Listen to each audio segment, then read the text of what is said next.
presidente. Bem-vindos ao Baixo Clero, podcast semanal de política do UOL. Gravado toda quinta-feira, o programa conta com a participação dos blogueiros do UOL, Josias de Souza, Thales Faria e Leonardo Sakamoto. Recolha-se a insignificância de Vossa Excelência e não fique fazendo insinuações que só cabe para Vossa Excelência. Nós estamos estimando, não estimando, mas já um isolamento desse quantitativo, aproximadamente 1.000 números telefônicos diferentes foram alvos deste mesmo modus operandi por essa quadrilha. Em junho, a ocorrência semelhante foi detectada no celular do ministro da Justiça e Segurança Pública. Também delegados federais foram alvos deste mesmo tipo de ataque, desembargador federal e um juiz federal da mesma forma.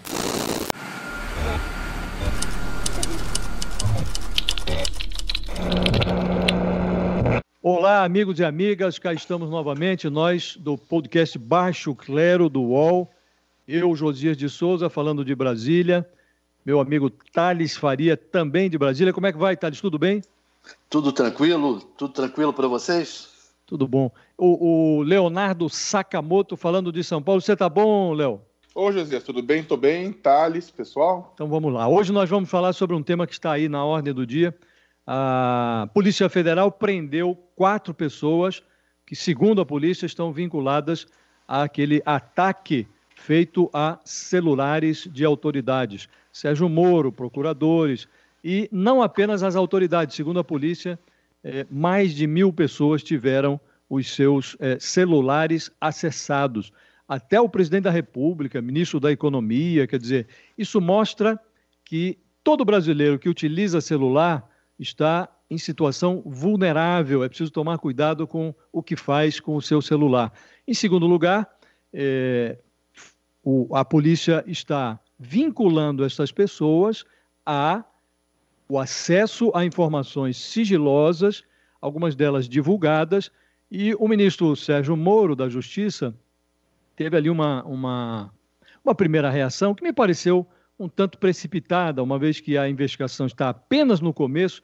O ministro já de bate-pronto vinculou estes criminosos, segundo a Polícia Federal, gente ligada a estelionato, golpes bancários, ele já vinculou essa gente à fonte do site The Intercept, que fez as primeiras divulgações, depois associaram-se ao site na divulgação a Folha, a Veja, outros órgãos de imprensa. Então o ministro Moro já de bate-pronto fez esse vínculo, que me pareceu uma atitude meio precipitada. Vale lembrar uma coisa, né, pessoal? A Polícia Federal afirma, atesta, que um dos suspeitos de hackear as contas de Telegram dos procuradores do juiz Sérgio Moro foi o responsável por encaminhar cópia daqueles diálogos para o site da Intercept Brasil, né? E segundo ele fez isso de forma anônima mesmo, como diz o Intercept, voluntária e sem cobrança financeira alguma. É claro que isso aqui é o que a Polícia Federal está dizendo, precisa ter provas, tudo isso mais. E, aliás, na hora que isso surgir, vai ser inclusive um instrumento interessante para poder bater as informações que ele passou e diz ter obtido com as informações publicadas pelo Intercept e provar a veracidade e autenticidade desse conteúdo. Agora, de toda maneira, esse assunto vai ganhar as manchetes nos próximos dias, os desdobramentos. Vocês não acham? Questão de segurança com relação à internet, com relação aos celulares. Não há uma educação digital, não há uma educação para as pessoas se protegerem disso. São poucas pessoas que fazem isso, que tomam cuidado, que colocam uma segunda, que colocam proteção nos programas, nos aplicativos de mensagem, WhatsApp, Telegram. São poucas pessoas que conhecem programas como Signal, que são um pouco mais seguros. Então, o que acontece? O que aconteceu com as autoridades brasileiras são apenas um retrato do que acontece com o resto do país. Ainda mais autoridades que vivem o tempo inteiro nas redes sociais, que produzem informação o tempo inteiro, que estão o tempo inteiro conectadas, né? Acontece o que é o lógico, né? Era óbvio que alguém tinha invadido, já tinha rastreado, já tinha levado conteúdo de autoridades. O problema é o quanto isso afeta, inclusive, a segurança do país, não só o trabalho criminoso de um grupo específico, mas a falta de cuidado dessas autoridades. a falta de cuidado, a superexposição dessas autoridades junto a esses equipamentos aplicativos que facilitam esse tipo de coisa, né? Não é só a gente reclama que o Bolsonaro muitas vezes não tem liturgia no cargo, não tem liturgia inclusive na internet. Eu não estou culpando ele pelo ataque, estou só falando que você sabe isso que é uma coisa que tem que ter cuidado. Esse ponto que você levanta, Sakamoto, ele é muito relevante. Talvez antes de entrar no aspecto político, a gente poderia esgotar esse tema, ouvindo também o Thales, porque a minha impressão é a de que autoridades desse nível, nesse patamar, presidente da República, ministro, procuradores da República, essa gente tinha que estar atrelada a celulares corporativos e meios de comunicação criptografados, que fossem muito seguros, né? Muito desalentador você verificar que autoridades desse porte estão sujeitas a esse tipo de ataque, né? Teve o caso da Hillary Clinton, na campanha dos Estados Unidos. Ela foi denunciada, acusada de usar informações oficiais dentro do seu e-mail pessoal, o que não dá para ser feito lá nos Estados Unidos. Muito bem lembrado. Inclusive lá ela sofreu sanções, né? Teve que responder por isso. Foi um ato considerado um ato irregular, ilegal, porque ela tem a rede própria e ela se valeu de uma rede particular. Quer dizer, aqui não tem nada, eu não sei nem se a legislação cobre isso, né? E a legislação americana é bem clara com relação a isso. O presidente dos Estados Unidos, quando produz conteúdo, quando produz informação durante a sua estada no mandato, né, o seu mandato, essa informação produzida não é, por exemplo, de Barack Obama. Essa informação produzida é da presidência dos Estados Unidos, claro. É considerada como tal. E por isso, Trump inaugura uma nova era. Tem que ser no Gmail oficial, porque fica gravado. Ele é o presidente, aquilo dali tem que ficar gravado porque é um ato oficial.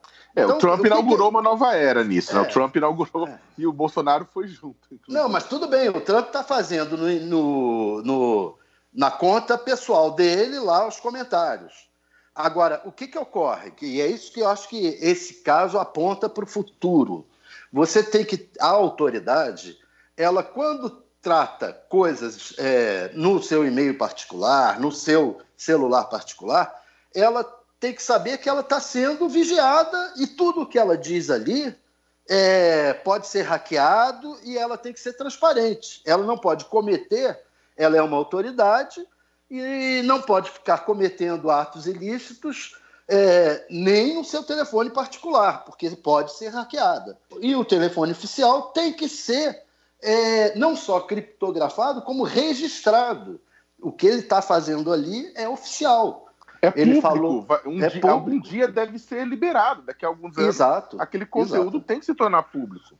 Claro. Exatamente. Então chegamos aqui a um consenso, né? Que parece que é preciso que as autoridades, primeiro, utilizem meios corporativos. Segundo, não fiquem falando bobagem que possa ser utilizada contra elas próprias, né? Quer dizer, você tem que ter noção do cargo que ocupa e da importância das mensagens que você está trocando e, em última análise, o sujeito tem que saber que ele está falando em nome do Estado brasileiro, né? Guardadas ali as proporções do cargo que ocupa, ele está falando em nome do Estado. E quando fala em nome do Estado, tem que usar canal próprio e canal que possa ser depois verificado, como disse o Sakamoto, com todas as regras de sigilo. Daqui a alguns anos as pessoas têm que ter acesso àquilo e saber o que foi feito, o que foi tratado, né? O desdobramento disso é que o Moro não pode ficar dizendo assim: isso é um ato criminoso, portanto, nada do que está ali me cabe responder. Não é isso. Acompanhe as notícias mais importantes de política e o conteúdo dos nossos blogueiros em uol.com.br.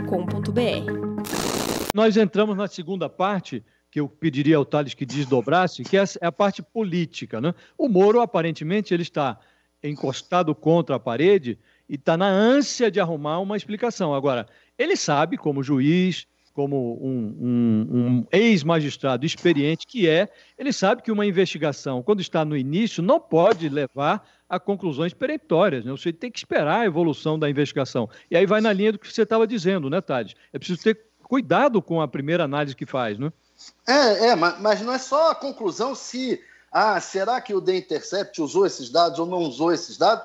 Eu acho que essa questão é praticamente irrelevante. Porque o que ocorre? um ministro do Supremo estava argumentando. O sujeito descobre numa gravação numa gravação irregular, criminosa, que fulano cometeu um assassinato.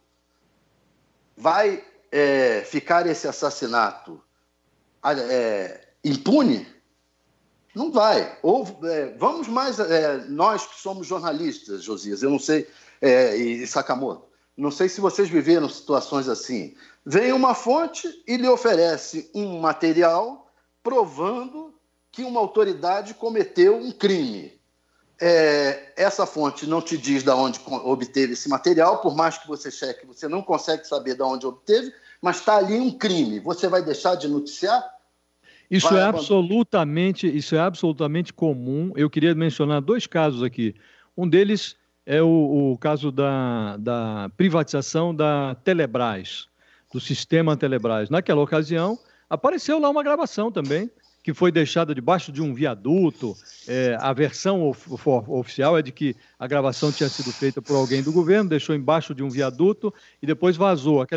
Aquela gravação mostrava, inclusive, um ex-diretor do Banco do Brasil dizendo que estava operando no limite da irresponsabilidade. A imprensa, quando teve acesso àquele conteúdo, divulgou, porque aquilo tinha interesse público. Um outro caso que eu me lembro bem, que eu estava chefiando a Folha em São Paulo, e o repórter Fernando Rodrigues obteve umas gravações que um sujeito fez sem que os deputados tivessem conhecimento, deputados que venderam seus votos na votação da emenda da reeleição do Fernando Henrique.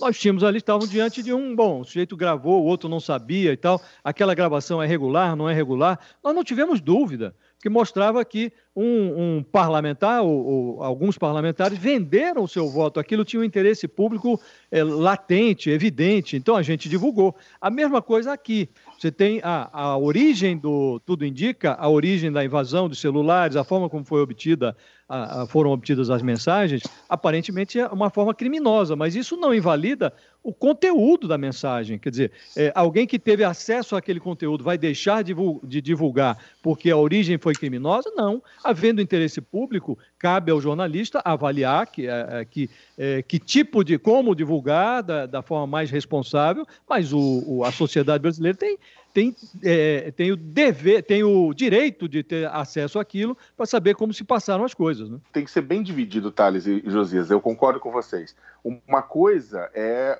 a forma de obtenção de dados, a outra coisa é a divulgação.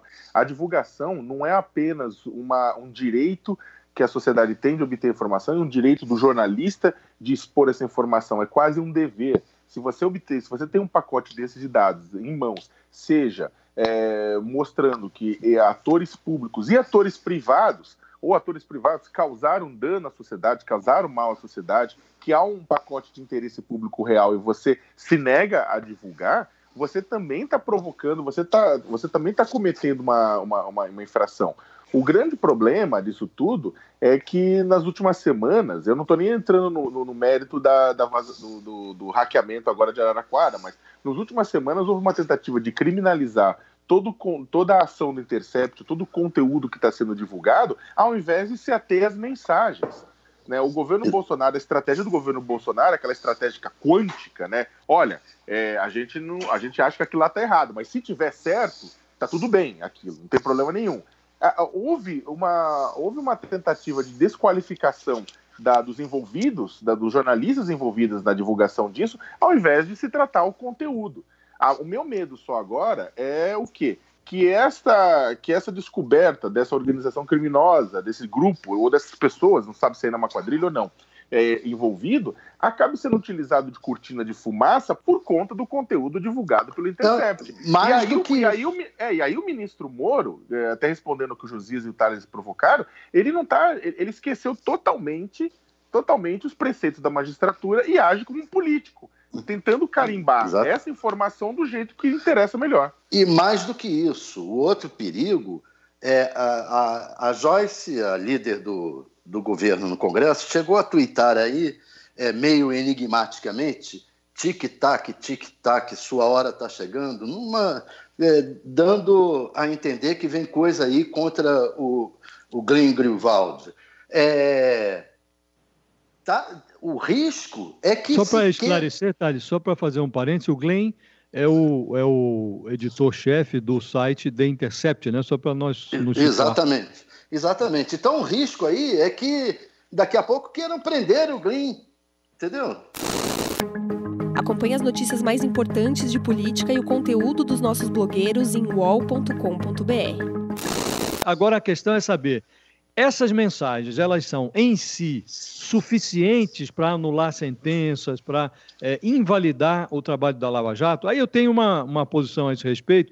Eu acho o seguinte, ficou claro pelas mensagens que o ideal para a Lava Jato é que essas mensagens não tivessem vindo à tona, porque ali o então juiz Sérgio Moro, ele ultrapassou uma fronteira do que é razoável entre a comunicação que um magistrado pode ter com o Ministério Público e aquilo que é uma colaboração imprópria, porque denota um certo parte-pris em relação à acusação. O juiz estava muito mais próximo da acusação, que é o Ministério Público, do que da defesa. Ele feriu um princípio básico da magistratura, que é a equidistância.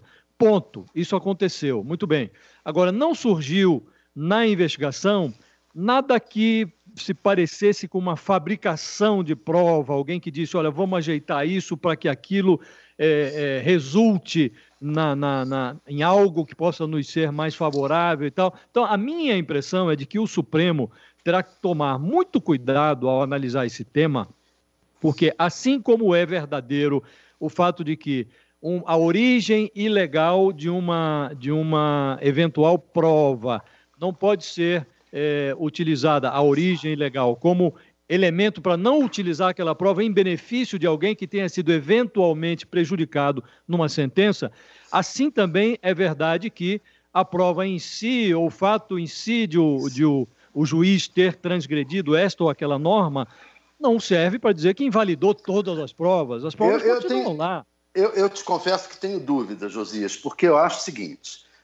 se restar comprovado, como está aparecendo, que o juiz do caso foi absolutamente parcial, envolvido, etc., eu acho que não é invalidar provas, eu acho que todo o processo tem que ser refeito por outro juiz. Por outros juízes. Aí nós temos um ponto de vista divergente. Eu acho que nesse ponto, só para dar o meu ponto de vista, eu entendo as preocupações do Josias. Eu acho que não é a questão de jogar a Lava Jato como um todo na lata do lixo, não é a questão disso, não é toda a operação, todo o trabalho da força-tarefa. Mas eu acredito que, eu entendo o que o Thales está querendo dizer e eu concordo. Eu acho que se os diálogos do Moro com a força-tarefa, com o Deltan, são graves, são bastante graves. Podem, como a informação foi obtida, se a informação foi obtida de forma que não pode ser rastreada, a origem, etc. e tal, é claro que isso não pode ser usado para punição direta dos envolvidos que estão lá. Mas isso pode ser utilizado, sim, pela defesa de determinadas pessoas que foram condenadas pela Lava Jato, para demonstrar que, ao menos, houve o cerceamento da equidade do juiz. E você refazer o julgamento não quer dizer jogar as provas fora. Eu acho que é legítimo, evidentemente que é legítimo que o advogado invoque isso e que faça o que for possível em benefício do seu cliente. Agora, o que eu acho é o seguinte, é mais ou menos como se você tivesse um traficante de cocaína. Você está lá, tem a apreensão da cocaína, ela existe, e aí você verifica que no curso da investigação o juiz teve lá um contato com a promotoria e tal. Aí você invalida aquele processo todo, independentemente do tipo de contato que o juiz teve com o promotor. Aí você faz o quê? Devolve a cocaína para o anula. Mas veja bem, devolve a cocaína. E aí, se você transpõe... Veja bem, só para concluir. Você já julgou. Não, se você transpõe para o caso da Lava Jato, para ficar num caso específico, por exemplo, o caso do Lula. Ele já foi julgado na primeira, na segunda, na terceira e, em alguns aspectos, até na quarta instância, no próprio Supremo, quando autorizou a execução da prisão dele. Então, você tem várias instâncias envolvidas. Esse processo foi analisado, reanalisado, estão lá as delações, estão lá as evidências materiais ali, as obras que foram feitas no apartamento, obras feitas no sítio, você tem perícias realizadas, então você vai jogar tudo isso pela janela e dizer não aconteceu? Não dá. A meu juízo... Peraí, Josias, o Supremo não analisou o mérito da questão. O Supremo analisou recursos sobre o processo, sobre o andamento do processo. Eu sei que não. E esse caso do traficante de cocaína que você coloca o seguinte: o cara é o traficante. Você já concluiu que ele é o traficante. O que eu estou colocando é o seguinte: se chegou à conclusão que o sujeito é o traficante, dentro de um processo em que o juiz estava completamente envolvido. Será que esse cara era o traficante? Vamos refazer o processo. Não vamos abandonar a prova, mas não aí vamos jogar a cocaína fora. Deixa eu só colocar sua opinião no meio. O problema, na verdade, não é que é o problema, mas para bem ou para mal, a gente vive numa democracia. E numa democracia parte do pressuposto que acusadores e magistrados, eles têm independência, eles podem se comunicar, mas eles têm independência e eles não cerceiem o direito à defesa, à ampla defesa dos envolvidos. Porque o que acontece quando um magistrado e um juiz cerceia ou limita o direito à ampla defesa através de comunicações que envolvem, inclusive, orientação de um juiz para um procurador? Essa defesa, ela é prejudicada. E sendo prejudicada, seja pessoas que sejam criminosos, confesso, ou inocentes, não importa, mas as pessoas, elas têm o direito de pedir, e vou ser sincero, eu acho que nesse caso é um caso para isso, de ter um novo julgamento. O grande problema é que a ação da Lava Jato e do Moro abriu um precedente muito, muito, muito ruim para exatamente cancelar julgamentos. Da mesma forma que no Brasil, em qualquer lugar do mundo, mesmo um traficante, mesmo um ladrão, mesmo outras pessoas envolvidas, elas acabam ganhando a liberdade quando há um vício de processo. Isso é ruim? Não, isso é ruim, mas a gente vive numa democracia, e na democracia, sim, os fins não justificam os meios. Aí é que eu acho que está a nossa divergência de ponto de vista, e acho que é bom que haja essa divergência para que as pessoas possam formar a sua própria opinião. Qual é a minha divergência? Eu não estou discordando que o comportamento do juiz, comprovada a autenticidade das mensagens, é um comportamento impróprio, ponto. Também, da mesma modo, o comportamento dos procuradores. Muito bem. Agora, o que eu acho é que você tem que aquilatar em que medida esse comportamento influiu no julgamento. O que eu quero dizer, havia matéria-prima para a condenação? Aparentemente havia. Porque isso só um novo julgamento vai dizer. Muito bem, mas a gente já tem um julgamento. No campo democrático, só um novo julgamento vai dizer, porque este julgamento, que julga essas provas, ele foi marcado por uma completa parcialidade do juiz. Nós estamos de acordo em que o juiz não se portou adequadamente. Agora, o que tem que fazer, a meu juízo, o Supremo Tribunal Federal ou as instâncias que forem analisar esse caso?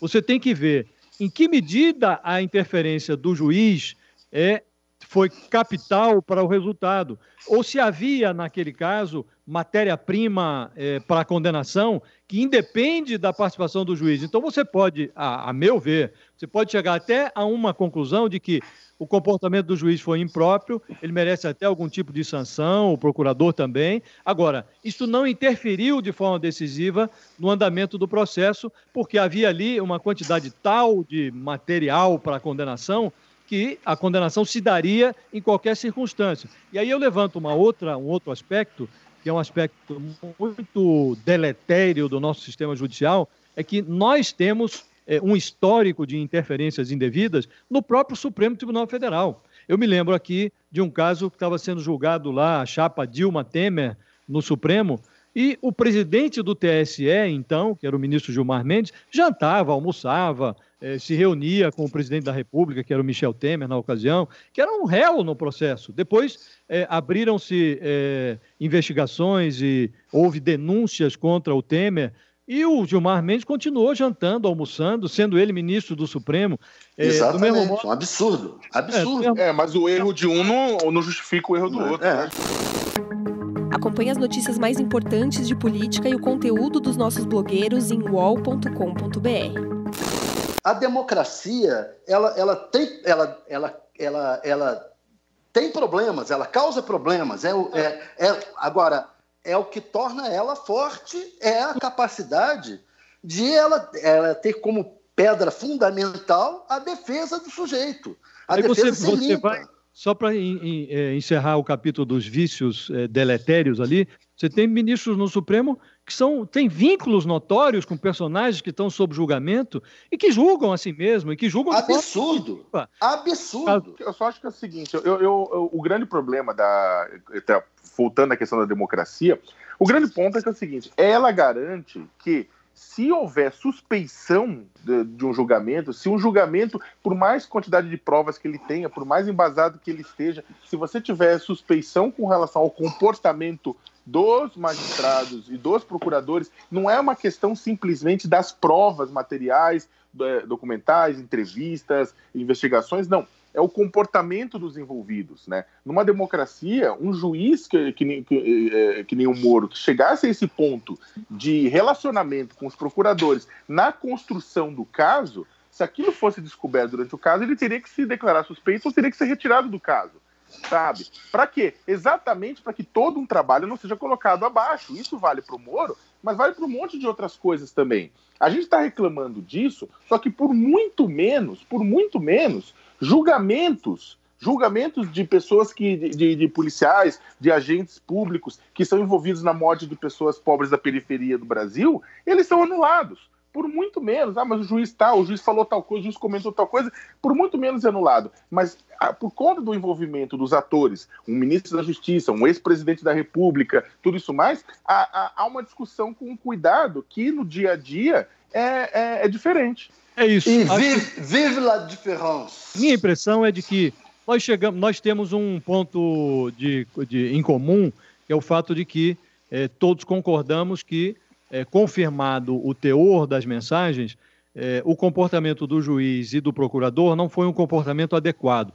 Nós divergimos em relação às consequências desse ato, né? Se isso leva ou não leva automaticamente à anulação de sentenças e, eventualmente, a um rejulgamento, um novo julgamento daqueles que foram condenados, ou, como penso eu, se o Supremo tem que dosar as consequências e verificar se isso é suficiente para anular a sentença, ou se você pode fazer uma leitura que você pode punir o magistrado ou o procurador que agiu inadequadamente e manter o resultado do julgamento. Enfim, é preciso ter muita responsabilidade na hora Josias, não usa a palavra final para redefender a tese toda de novo. Claro.